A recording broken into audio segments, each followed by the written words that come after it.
Hi friends, good morning. Tiffin చేస్తారు అందరూ. నేను కొద్దిగా మూడ్ ఆఫ్గా ఉన్నాను. వీడియోస్ ఏం పెట్టలేదు వాట్సాప్లో. ఎలా ఉన్నారు నా తమ్ముడు, నా ఫ్రెండ్స్ అడిగారు ఏమన్నా యూట్యూబ్లో పెడతా ఉంటారు కదా, ఏం పెట్టలేదని. నాకు చాలా హ్యాపీగా ఉంది.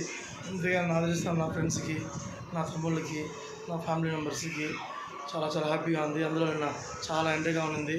ఎండలో ఎక్కువ తిరగద్దండి. బాడీ హీట్ అయిన వాళ్ళు దయచేసి మజ్జిగ ఉప్పు లేకుండా మిక్సీలో కొట్టుకొని లైట్గా ఉప్పు వేసుకొని తాగండి. చాలా బాగా పనిచేస్తుంది వేడికి. మళ్ళీ మెంతులు తెల్లేసిన తర్వాత మెంతులు నోట్లో వేసుకొని ఒక గ్లాస్ నీళ్ళు తాగినట్టు కూడా అది కూడా బాగా పనిచేస్తుంది ఫ్రెండ్స్. ఈరోజు కొద్దిగా బయట వెళ్తున్నాను పనిగా. సరేనా, ఎండలో ఎక్కువ తిరగద్దండి ఫ్రెండ్స్, ఓకేనా. ఎండ ఎక్కువగా ఉంది, జాగ్రత్త ఫ్రెండ్స్. ఎండకి నేను ఎక్కడ బయటకు పోలేదు, ఈరోజు పని పడింది ఫ్రెండ్స్, వెళ్తున్నాను. ఇంతగా నన్ను ఆదరించిన నా ఫ్రెండ్స్కి, ఫ్యామిలీ మెంబర్స్కి, నా తమ్ముళ్ళకి హాయ్ ఫ్రెండ్స్. అందరూ షేర్ చేయండి, లైక్ చేయండి, కామెంట్స్ పెట్టండి. Bye friends.